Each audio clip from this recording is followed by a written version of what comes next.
Hey everyone, welcome back. And I'm actually going to be making a different kind of video now. Since I've got some extra time here, I am going to be reading fanfiction with permission of the fanfiction writer, mind you, and basically telling you my thoughts on it. First, I'll probably be doing this quite often. This first fanfiction here is a Sly Cooper fanfic on fanfiction.net. I'll put a link in the description to all the videos I do on this in the description below. Okay, so you can go read it yourself if you want to. I'll probably be doing a chapter of video just to keep it organized. Okay, and this is long. Like, I haven't even read it all yet, and I think, yeah, it's still ongoing. So, but it'll take me a while to get caught up because, like, there's 83 chapters now, and it's called Beside Himself, Sly Cooper fanfic, by Sly Lady 345. And one thing I have to say is that there's actually this is right now she's in the middle of the third story based on it. All right, it's a 3-parter at least, and they're all posted under the same post though. Alright, one thing I have to compliment the story about right away. Like, I love this story, and by the way, so you know, yes, I did get permission from her to read this, so alright. And I have to say, like, she took, not to really spoil anything until I actually read about it, but she took Sly Cooper, made him gay, and actually made it good. That's all I'm gonna say. Anyways, let's get into it. Okay, Beside Himself, Chapter 1, Caught. My eyes shifted towards the young man standing not 3 feet from me. Calm was the only word I could possibly use to describe him, and true to the opinion, he was standing completely still, not moving a single muscle. I could also use the word annoying for the fact he was in my way of escape. Looking younger or about my age, more or less, he was of course not a raccoon. These days I didn't see many of those. In fact, the last raccoon I saw was my dad. Of course there's my reflection, though I sort of have given up looking at myself lately and just have rolled with the punches, not stopping to contemplate them wrong or right. Back to him anyways. He looked well built for being around 20. Strong looking arms that defined his Spanish look, more so Cuban as far as I could gather.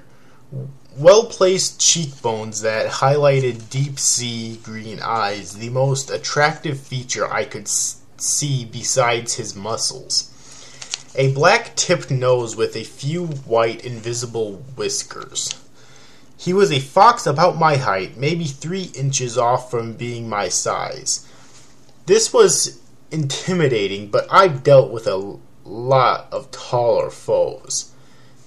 His legs showed that he was taller, escalating a little bit further than my own legs. He had the same muscular legs I possessed, maybe even a little bigger, as if I do say so myself.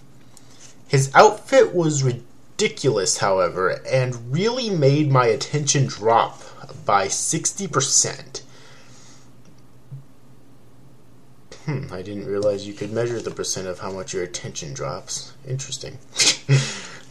Black track shorts, white scuffed up tennis shoes, a white undershirt that was covered in dirt, and to top it all off, a navy blue police jacket hanging loosely on him. It wasn't too bad, but it still made me chuckle inside to see an officer of the law so dysfunctional. Dark red fur with golden hints gleaming off the very ends of each other, ends of each strand of hair, plus a big, bushy, white whipped tail with a simple black circle that looked like a birthmark. Am I forgetting anything? Oh, and a shock pistol pointed at me. How quaint. Just like his sister. Not the same amount of furry as she showed off often, but the same motives. Of course, I simply let my usually flirtatious attired smile dip into a boring line. He was a guy, after all. I'd been stealing a painting just for the heck of it, and this guy showed up, confirming himself to be the expected Dante Fox, Carmelita's brother, as Bentley as Bentley has explained after hacking into security for the painting. The painting didn't seem worth it now, having to deal with another annoying fox. I was getting a little tired of seeing foxes. That is, ever since me and Carmelita broke up. Yes, we got together, and yes, I faked amnesia to get close to that thing. After I realized what she truly was, and seeing as how she had nothing but hate for everything, I dumped her.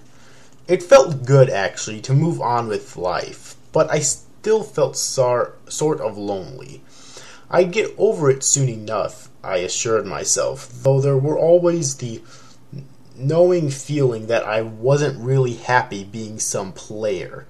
I picked up a lot of girls every time I went out for the fact of my reputation. All they did was kiss me and buy me drinks. That's about it. Some can call it glamorous and the best life ever, or a dream come true. I call it trying to ignore the feeling of being by myself. Not the most creative name, and a little long, but it worked. Freeze, Cooper, he roared, composing himself into a standard shooting stance. I didn't move from where I was standing before, so doesn't that mean I have already frozen in place? So, you knew? I asked, completely ignoring the threat. It was a gift to ignore authority, if you will, and it worked well to my advantage. None of your business, he snarled back at me with a smirk edging its way into his features. You're going to jail. That sounded familiar. Who could it be that I'm thinking of with the same overused line?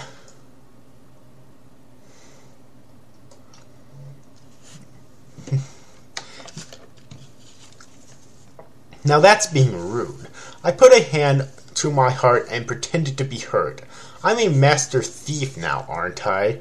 So, the fox spat, pointing his pistol more to my head than my chest. So, I think prison or the death sentence is more precise, I said, raising my eyebrows with a mock. Are you suggesting that I have no knowledge of where you'll go? He asked, the rumbling sensation of a growl emerging from his throat. Not at all. Well, I paused, looking at my cane in a bored fashion. Maybe. This made him bristle in anger and shot in as blindly as Carmelita would have. I dodged slowly, simply stepping side to side like a typical Irish wedding dance. I've never seen an Irish wedding dance. Okay, moving on. This enraged him to higher fury. Stupid raccoon, he barked out. Your comments run in the family, I see. I retorted cleverly.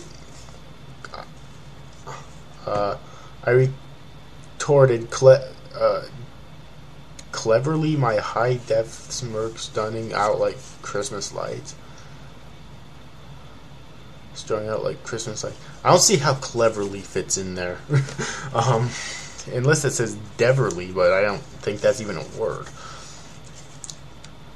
Just like your family's no-good idiocy of thievery, the young adult quirked, a smirk working its way on his face again, which somehow made me fell attracted. I think you need fall there. Nobody really played along with my games. Looks like there's a new player.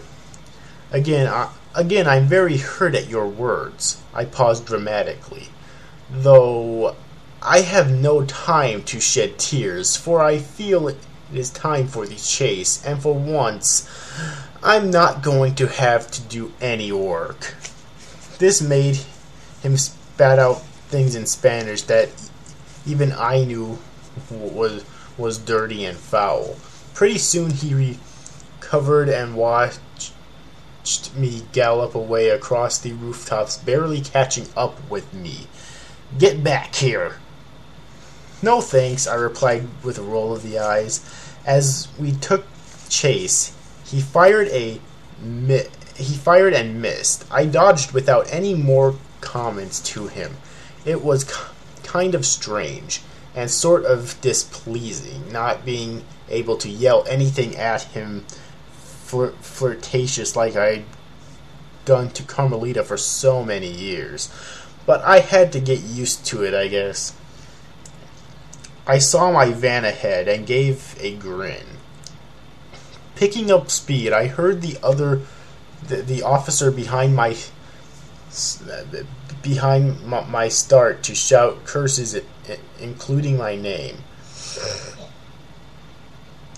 Though just as I was 2 buildings away from my getaway, a fox I knew all too well jumped out of nowhere, a grin of superiority, I think you need there, on her face. Inspector Carmelita Montoya Fox of Paris, France Interpol Station. Surprise, she sung out, pointing her pistol. I had just run into a setup. Smooth, Cooper, smooth. If I could have said anything before a pistol blast from behind hit me in the back and from the front, it would have been shit. As I fell unconscious, I felt the male fox's hands grab my wrist firmly and gently before clicking them into metal cuffs. Metal cuffs. I also heard a comment, "You shouldn't have shot too, you might have hurt him." Blackness.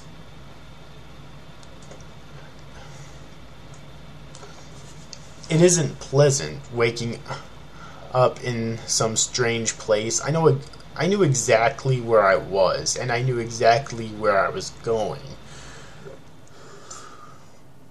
Sighing, I rose up from the cot and let out a small gasp of pain.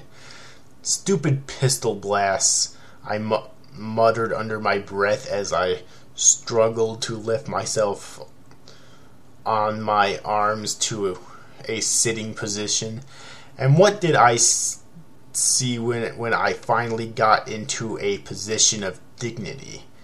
Dante Fox. Casually, he was leaning against the bars looking at me with a small smirk. "So, this is the big bad Sly Cooper." "Pretty much, kid," I replied with a thoughtful sigh. "I had to break out of here. I wouldn't stay here for anything. I thought after the crazy ex-girlfriend things would get better from there, but no. Now I was stuck in a cell looking at the brother who looked to be a constable and who was also basking in his own glory of being the one to capture me. I'm kind of surprised that was so easy. I mean, I used to think you were a legend. He broke the silence of my thoughts. That's nice, I replied, not really paying attention, looking around the cell for a barred window or some other form of escape from this annoying house. There's no way to escape, he chuckled. No windows. There's other ways, I retorted, silky smooth, to which I saw a shiver from him. Ha, I even have an effect on men. I'm good. Like tunneling? Unlikely. Pure metal walls reinforced, Coop. Leaning back on the wall in front of my cell with his arms crossed against his chest. True, I admitted. Still, there's ways. Again, his deep chuckles sounded off to my defiance to give up. Keep telling yourself that. Oh, and there's no contacting anybody, I might add. The cocky constable then waved the familiar blue binoculum in front of the bars. I wanted to sock him. Fine. When's my court date anyhow? I asked, giving up on a plan. I was still in pain, and maybe by the time it was time for trial, I'd be healed, then escape there. Just giving up? His eyes widened, and then he laughed again. You really are a loser. Listen, pal, your sister may have told you things, and I'm sure she did, but that doesn't mean you need to stand here like you caught me and you know me. The only reason you caught me is because you had your sister jump in front of me, because frankly, your aim is crap. My words rolled out my words rolled out of pure irritation. This made him gawk at me. Then he shoved my sarcasm right back in my face. I'm so hurt by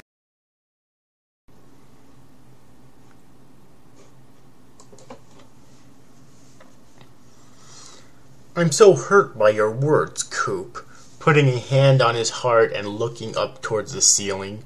I let out a silent curse at my own brilliance and cocky attitude. Well, just leave. I'm just another prisoner. Actually, I wanted to talk to you. He became serious, standing up from the wall and taking a couple steps towards my containment chamber. If you're not busy, that is. What do you want, punk? I asked, fed up with all this talk, so I also sort of feeling strange about how he threw back comments as quickly as I did. Maybe even a little threatened. Sheesh, got a bite to ya. Though it sounded as if he was disgusted. His face looked admiringly. I was gonna make you a deal. What kind of deal exactly? I replied, holding the bars with my paws, cocking my head. For a moment he chuckled at my cocked head. I blinked and gave him a confused stare. What? Oh, nothing. You just look kinda like a puppy dog when you tilt your head. He giggled with a slight amusement. Nice to know. Moving on, I made motions with my hands in circles. how about I let you out? This made my mouth go agape. A fox letting a cooper out of jail? There has to be some catch, I said, suspicious. I did say it was a deal. His grin broadened as I sunk back from the bars, realizing how stupid my comment had sounded. I become a member of your gang. I began to cough on my own saliva. Yeah, right. This made his brows go down into a glare. I don't think you're in a very good position to be not accepting such a good deal. I heard that it's a set-up court. All the jury is made up of cops that hate you. They are going to sentence you to death if you don't take this offer. For a moment I believed him, but then rolled my eyes and crawled back into the cot, ignoring him. Fine, he yelled at me. Fine, die for all I care. Okay, will do, I replied with more of my trademark sarcasm. Though, the more I thought about it, what if I was sentenced to death? Would my gang get there in time? But who could believe a constable? Last time I believed a constable, I ended up being brainwashed and tortured beyond recovery. Though he seemed like he knew what he was talking about. How could I trust him? After all, he was related to Carmelita. After a while, I noticed I felt eyes staring at me. Using my peripheral vision, I cocked my head somewhat and tried to see if there was somebody. Glad I trust my senses. They're always right. There was Dante Fox looking at my crumpled form on the bed with a troubled expression. What do you want, Dante? I asked, rising from the bed, sucking my teeth in pain, to which his brows deepened into a more worried expression. Nothing, thief. His words chilled me to the core, and there had only been two said. That was true talent. I'm sorry, but I think you better stay a cop, I replied to his attitude change after my reply to his deal. Why is that? You're a thief. Throwing his hands up in the air and coming to the bars, clutching them with his own red fur paws. Does it look like it worked out, kid? My voice wavered with a hint of sadness. I got dumped by a girl. I have harsh feelings from my gang for leaving them like trash on the road. And now I'm stuck in a jail cell. I had rose to my feet and was now right in front of him, eyes blazing in anger. He wasn't affected, except he did look downwards as I turned to return to my cot, seeing as how he wasn't speaking. I felt his hand grab my arm.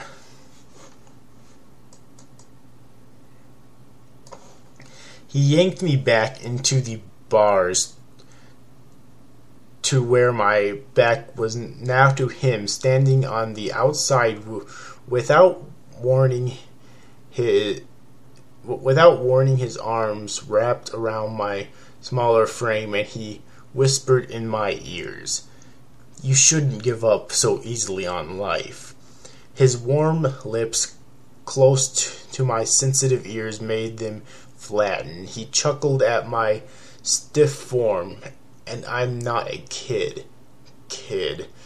Before he released me from the awkward position, he whispered one last thing. No matter what you decide on the deal, I'm not going to let you get killed. Fox's word. Then, with that being said, his arms that imprisoned me let go. I felt shivers go down my spine, berating myself for not struggling, though quickly realized that I wouldn't have gotten away from that strong grip. Hard thing to admit. I turned towards where he had stood to retort something about him being a little too touchy and how I wasn't a kid, though he was already gone. To my utter surprise, I actually missed him. Alright, and as you can tell, that is it for Chapter 1. Had to re-record a little bit of that there, so this took a little while to record, but yeah, as you can tell, I'm almost to 30 minutes. I kind of figured this would happen, so that's why I'm only be doing one chapter per video, because if I did all of this at once, the video would, like in one video, this video would be so fucking long, okay? So yeah, only one chapter per video. Alright, like I said at the beginning of this video, I'll put a link in the description box below to the actual chapter in question that I've read, so that you can read it yourself if you want to, as well as the rest of the story too. Alright, and yeah, so next time I will read Chapter 2 of this really great fanfic entitled Court Date. So yeah, but anyways, overall, I hope you enjoyed this video, guys. See you after, guys. Thanks for watching. Bye-bye.